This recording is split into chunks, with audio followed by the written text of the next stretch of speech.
Why do some people thrive while others feel stuck in cycles of self-doubt, emotional chaos, or unfulfilling relationships? What does it mean to be truly well, psychologically, emotionally, and relationally? Let's simplify this together.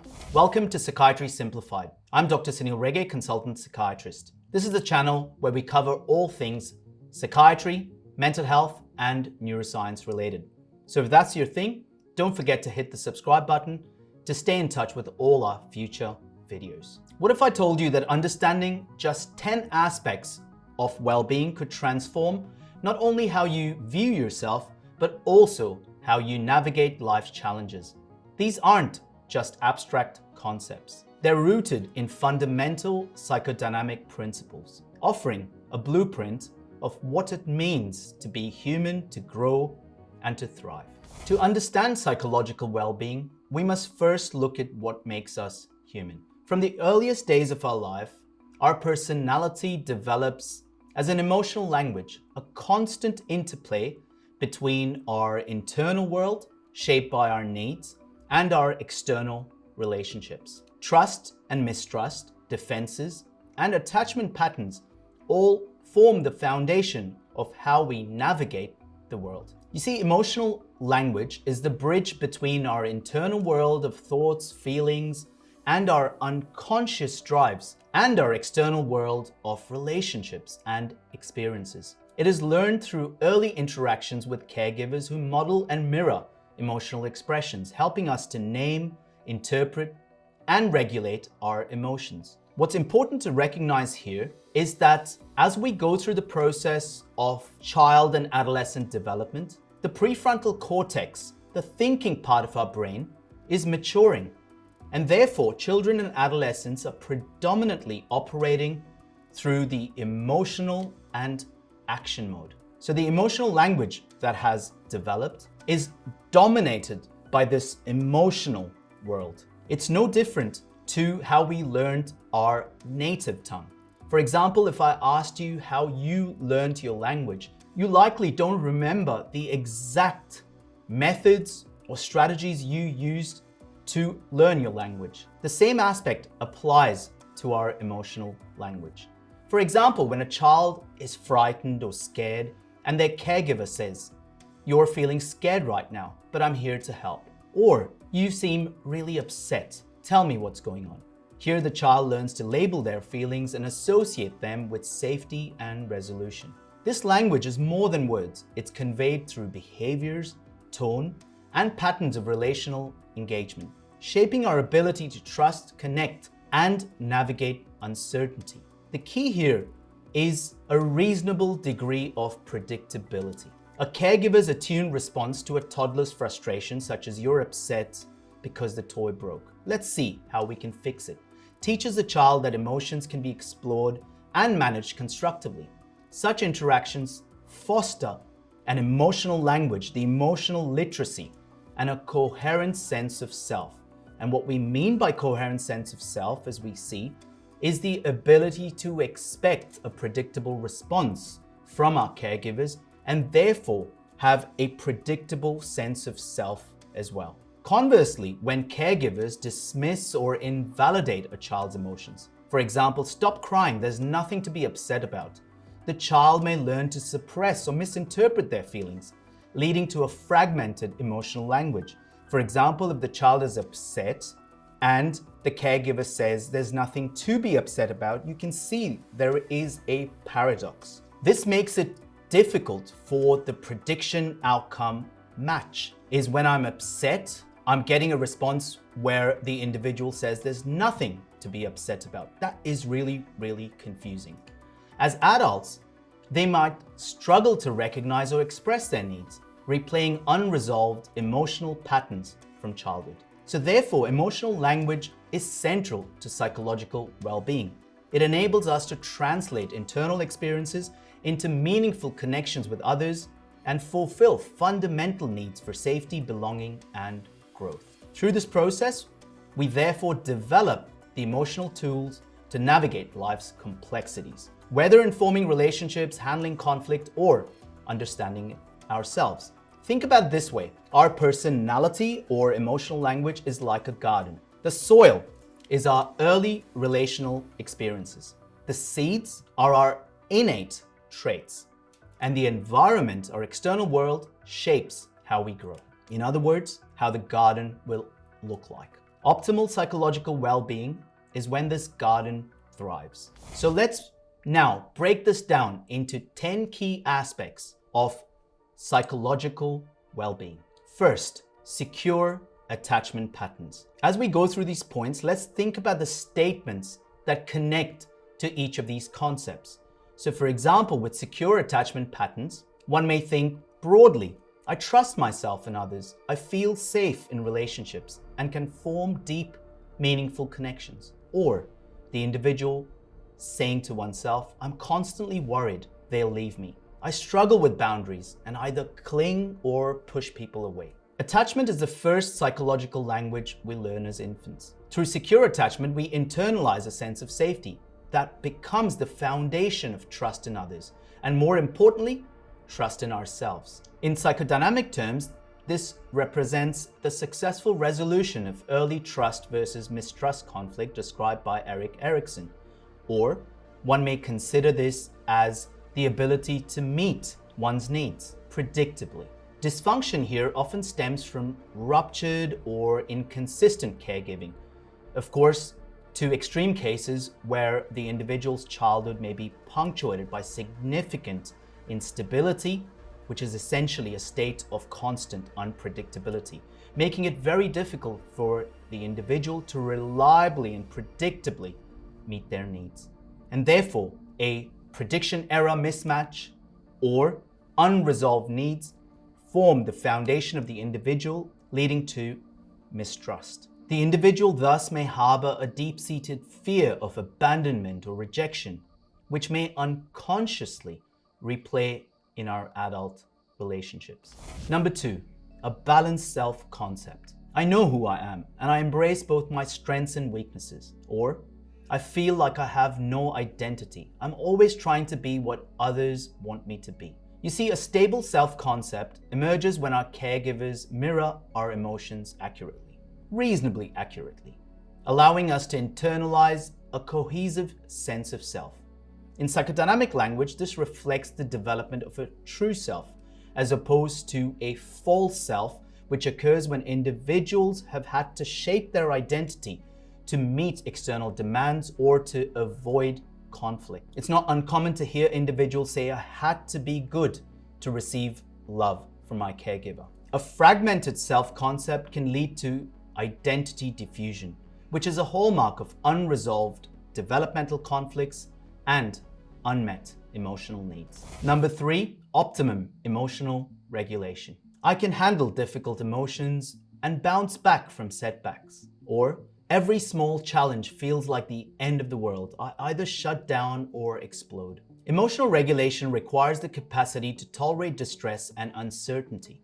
Psychodynamically, this ability reflects a well-integrated ego, capable of mediating between the instinctual demands of the id, as Freud put it, and the moral constraints of the superego. Dysfunction often stems from unresolved early conflicts where the child's emotions were invalidated, leading to a poor capacity to self-soothe and therefore an over-reliance on external regulation. Here, it's not uncommon to have individuals talk about being uncomfortable in one's own skin, the difficulty to sit with negative or unpleasant emotions, or the need to regulate their emotions either through external substances or through external individuals. Number 4, adaptive relational strategies. I communicate clearly and maintain healthy boundaries in relationships. Or, my relationships are chaotic. I either fear being abandoned or I feel trapped. Adaptive relational strategies are rooted in a secure attachment template, where early caregivers modeled healthy boundaries and reciprocity that built the predictable response. Dysfunction in this area often results from unresolved separation, individuation conflicts, leading to either enmeshment or chronic fear of intimacy. In psychodynamic terms, maladaptive strategies like the push and pull dynamics can reflect attempts to reconcile internalized conflicts between autonomy and connections. I want to feel loved. I want someone to love me. Yet, the individual may push the other individual away because intimacy may result in a heightening of mistrust. Number 5, optimum cognitive and emotional integration. My thoughts and emotions align. I understand what I feel and why. Or I feel like my thoughts and emotions are disconnected, like I'm two different people. Integration of cognition and emotion occurs when the individual is able to hold conflicting experiences without fragmentation, to integrate the various components of uncertainty without emotionally fragmenting. Psychodynamically, this reflects a capacity for what's known as symbolization, the ability to represent emotional experiences in a way that can be processed cognitively. Dysfunction here often stems from either repressed emotions or dissociation, where painful feelings are split off from conscious awareness, creating a cognitive emotional disconnect.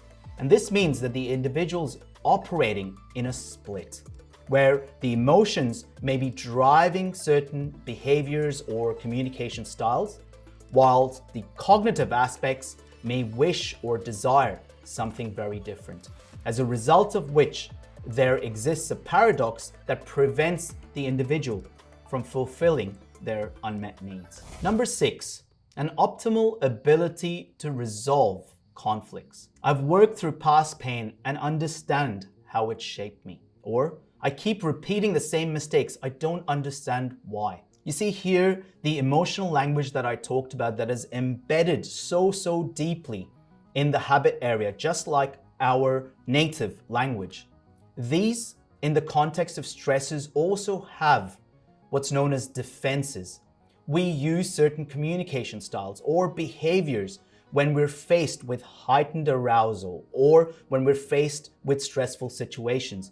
Here, we may use defenses such as projection or splitting or denial, and these perpetuate cycles of dysfunction. We all use them. The key point here is the ability to recognize the conflict with the aim of resolving it. The resolution of these conflicts involves bringing the unconscious material to understand the emotional needs or emotional signals, bringing these into the conscious awareness through insight and therapeutic exploration. In essence, it's about integrating the repressed parts of ourselves, the parts that we might not like, or the worst parts of ourselves, and integrating them with the parts we want to keep, validate, use predominantly, etc. Essentially integrating the good and the bad. This allows us to break free from the unconscious patterns that keep us stuck. With patients, I often talk about how during childhood, the aim is to validate the angry child, the irritable child, the good child, the child that achieves, the child that might be vulnerable to a reasonable extent, whilst at the same time developing boundaries. Dysfunction occurs when the vulnerable child or the vulnerability emotion has been suppressed or repressed, and the child's learned to move away from the expression of vulnerability. The key here is this vulnerable emotion will come up in adulthood. When we don't recognize how it comes up, it results in repeated patterns of dysfunction that keep us stuck.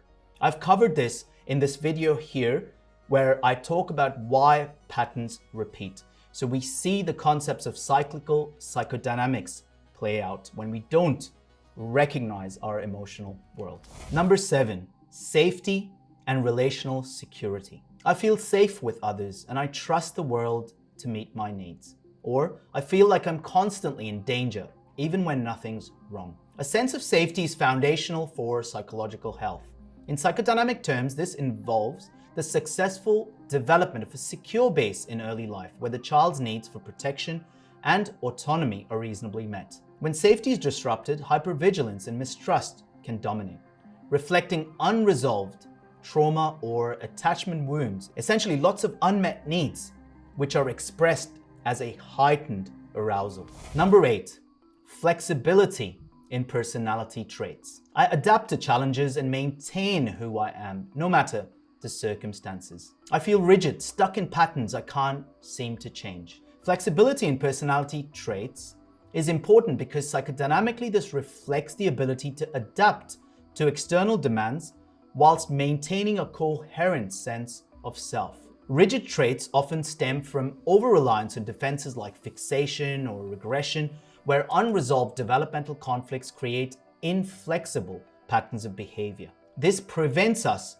from meeting our needs and creates that split where cognitively we may wish something, but the emotional patterns that result in rigidity or inflexible patterns of behavior prevent us from meeting our goals. Number 9, an integrated identity and purpose. My life feels meaningful and I know what I'm working toward. Or I feel lost, like my life has no direction or purpose. Purpose integrates the internal and external world, creating a bridge between our values and our actions. In psychodynamic terms, this reflects the successful resolution of existential conflicts. This aligns with the concept of ikigai, a Japanese concept meaning reason for being. A lack of purpose often reflects unresolved either identity crises or unmet needs for meaning. This is about the development of a coherent sense of self-identity as we call it. If that's fragmented, by which I mean there are several unresolved needs or several unmet needs, then the individual is focused on meeting those needs because those needs arise as arousal. And this makes it difficult for the individual to focus on the rest of the world because focusing on the rest of the world means neglecting one's own needs. So the individual is caught between this particular conflict. We know that when we have a coherent sense of self, a self-identity, we're able to meet others' needs effectively. This forms the basis of gratitude. We feel comfortable receiving and giving gratitude, which builds those interpersonal bonds. And finally, number 10, an effective emotional language and communication. I understand my emotions and can express them in a way that connects me to others. I feel comfortable expressing my vulnerable self. Or when I get angry, I can communicate why I got angry and I can express my vulnerability. I can say sorry and apologize. Or I feel like no one understands me. I don't even understand myself. As we mentioned at the start of the video, emotional language is how we bridge the gap between our internal and external worlds. In psychodynamic terms, this reflects the capacity for mentalization, the ability to understand one's own and others' mental states. When this capacity is underdeveloped or dysfunctional, individuals may struggle to articulate their needs or misinterpret the intentions of others, which leads to relational dysfunction. So as you can see, these 10 aspects are more than ideals. They're reflections of our humanity. None of us is perfect at all 10 of these, but knowing these 10 aspects and attempting to strive to reach reasonable well-being in each of these aspects can benefit all of us. Each aspect represents the dynamic interplay of internal drives, unconscious defenses, and relational patterns. True well-being isn't the absence of a struggle. It's the ability to navigate it with insight, resilience, and purpose. Now, when I say resilience, I don't mean being unshakable or strong in the conventional sense. It's about maintaining coherence, a state where vulnerability, hope, frustration, anger, drive can coexist without fragmenting under pressure. It reflects the ability to integrate complex emotions and remain whole, even in the face of adversity. Ultimately, it's about integrating the fragmented parts of ourselves, finding our ikigai, our purpose, and living with clarity and intention. If this resonated with you, don't forget to like, share, and subscribe to continue exploring the mind in all its complexity. I'd like to hear from you as to what you think are the optimal aspects of psychological well-being in the comment section below. I look forward to seeing you in another video soon. Until then, stay curious. Bye-bye.